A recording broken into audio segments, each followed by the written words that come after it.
आज का दुख कल का सौभाग्य बन सकता है। क्या कहा? मेरी बात से आप सहमत नहीं है? हो सकता है, पर चलिए मैं आपको इसके समर्थन में एक कहानी सुनाता हूं। बात है त्रेता युग की।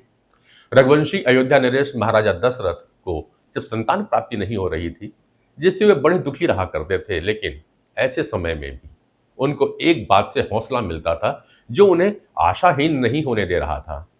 मजे की बात यह है कि इस हौसले की वजह किसी ऋषि मुनि या देवता का वरदान नहीं, बल्कि एक श्राप था।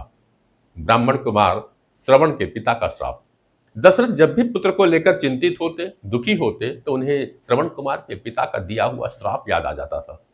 श्रवण के पिता ने दशरथ को यह श्राप दिया था कि जैसे मैं पुत्र वियोग में तड़प तड़प के मर रहा हूं, वैसे ही तू भी एक दिन तड़प तड़प कर मरेगा।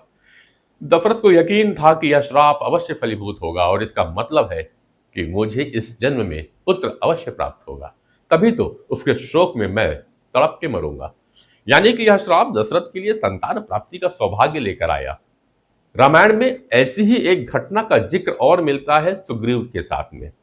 जब माता सीता की खोज में वानर वीरों को पृथ्वी के अलग अलग दिशाओं में भेज रहे थे, तो उसके साथ साथ उन्हें यह भी बता रहे थे कि किस दिशा में तुम्हें जाना चाहिए और किस दिशा में तुम्हें नहीं जाना चाहिए और किस दिशा में जाने पर तुम्हें क्या क्या मिलेगा। प्रभु श्री राम सुग्रीव के इस भौगोलिक ज्ञान को देखकर हतप्रभ थे। उन्होंने सुग्रीव से पूछा कि मित्र सुग्रीव, तुमको यह सब कैसे पता?